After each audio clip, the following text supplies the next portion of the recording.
Jésus fut-il un personnage réel? Pouvons-nous trouver des preuves historiques fiables que Jésus vécut bel et bien en chair et en os et qu'il marcha ici-bas? C'est une question qui se pose de plus en plus, tant parmi les détracteurs de la Bible que parmi ceux qui veulent vraiment savoir. Dans cette vidéo, nous examinerons les déclarations de 3 historiens qui s'accordent tous à dire que Jésus fut bel et bien un personnage réel. Assurez-vous de rester jusqu'à la fin, car vous avez peut-être entendu parler des 2 premiers, mais le 3e pourrait vous surprendre. Et ne vous contentez pas de ne croire, mais prouvez ces choses par vous-même. Premier historien, Flavius Joseph, appelé communément Joseph. Joseph naquit en l'an 37 après Jésus-Christ, 6 ans seulement après la mort de Jésus, et vécut jusqu'aux alentours de l'an 100 après Jésus-Christ. Il naquit dans une famille sacerdotale, distinguée de Jérusalem, et devint un sacrificateur, un érudit et un historien connu de son temps. Dans les dernières années de son existence, il se consacra à des activités littéraires.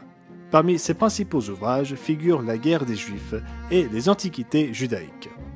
L'ouvrage Antiquités judaïques aurait été rédigé en 93 après Jésus-Christ, soit 62 ans après la mort de Jésus. C'est dans les pages de cet ouvrage que Joseph fait 2 références à Jésus. Le premier passage qui se trouve au livre 18 dit « En ce même temps était Jésus, qui était un homme sage, si toutefois on doit le considérer simplement comme un homme, tant ses œuvres étaient admirables. Il enseignait ceux qui prenaient plaisir à être instruits de la vérité, et il fut suivi, non seulement de plusieurs juifs, mais de plusieurs gentils. C'était le Christ. Les principaux de notre nation, l'ayant accusé devant Pilate, il le fit crucifier. Ceux qui l'avaient aimé durant sa vie ne l'abandonnèrent pas après sa mort. Il leur apparut vivant et ressuscité le 3e jour, comme les saints prophètes l'avaient prédit, et qu'il ferait plusieurs autres miracles. C'est de lui que les chrétiens, que nous voyons encore aujourd'hui, ont tiré leur nom. Aujourd'hui, certains spécialistes craignent que ce passage n'ait été altéré au fil du temps. Des ajouts ou des modifications furent certainement apportés par des chrétiens ultérieurement. En fait, Joseph ne croyait probablement pas que Jésus était le Christ, mais cette mention de lui, en tant que personnage véridique, est tout de même significative. De plus, Joseph mentionne clairement Jésus une seconde fois. Au chapitre 9, au livre 20, il y parle de Jacques, frère de Jésus, appelé le Christ. Ce passage ne présente aucune trace d'altération et mentionne clairement Jésus-Christ comme étant un personnage réel. Ainsi, ce sacrificateur juif romain, érudit et historien, très respecté de son époque, nous fournit une référence ancienne et un élément de preuve historique confirmant l'existence de Jésus. Le 2e historien, Publius Cornelius Tacitus, appelé communément Tacite. Tacite était un orateur, un fonctionnaire et un historien romain qui vécut de 56 après Jésus-Christ, 25 ans seulement après la mort de Jésus, à 120 après Jésus-Christ environ. Ses œuvres les plus connues sont les Annales et les Histoires. Les Annales, qui couvrent la période d'environ 14 à 68 après Jésus-Christ, comprennent l'époque du ministère de Jésus et le règne de l'empereur Néron. C'est dans cet ouvrage que nous trouvons l'un des premiers récits historiques de Jésus. Dans le livre 15, Tacite raconte le grand incendie de Rome, qui eut lieu en 64 après Jésus-Christ. À l'époque, beaucoup croyaient que c'était Néron lui-même qui ordonna le déclenchement de l'incendie, mais pour tenter de rejeter la faute sur autrui, Néron accusa un nouveau mouvement religieux d'être à l'origine de la destruction. Tacite explique, pour apaiser ces rumeurs, il offrit d'autres coupables et fit souffrir les tortures les plus raffinées à une classe d'hommes détestés pour leurs abominations et que le vulgaire appelait chrétiens. Ce nom leur vient de Christ, qui, sous Tibère, fut livré au supplice par le procurateur Ponce Pilate. Le grand incendie de Rome se produisit 33 ans seulement après la crucifixion de Jésus. Ces événements furent enregistrés non pas des siècles, mais des années plus tard. De nombreuses personnes ayant vécu pendant le ministère de Jésus étaient encore en vie à cette époque. Nous disposons donc d'une autre preuve historique fiable affirmant l'existence de Jésus.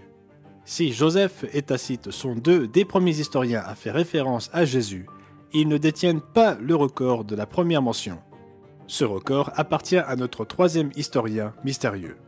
Le 3e historien, le médecin bien-aimé Luc, l'un des rédacteurs des évangiles. Vous serez peut-être surpris, non pas par l'existence de l'évangile de Luc, mais par le fait que ce récit fut rédigé par un médecin considéré comme étant un excellent historien et apparemment fort bien instruit. Le célèbre archéologue et spécialiste du Nouveau Testament William Mitchell Ramsey déclare que Luc était un historien de premier ordre et qu'il devrait être placé parmi les plus grands historiens. Et Luc confirma que son ouvrage s'agit d'un récit historique. Plusieurs ayant entrepris de composer un récit des événements qui se sont accomplis parmi nous, suivant ceux que nous ont transmis ceux qui ont été des témoins oculaires dès le commencement et sont devenus des ministres de la parole, il m'a aussi semblé bon, après avoir fait des recherches exactes sur toutes ces choses depuis leur origine, de te les exposer par écrit d'une manière suivie, excellent Théophile, afin que tu reconnaisses la certitude des enseignements que tu as reçus. Il semble que Théophile ait chargé Luc d'écrire un récit historique sur la vie de Jésus.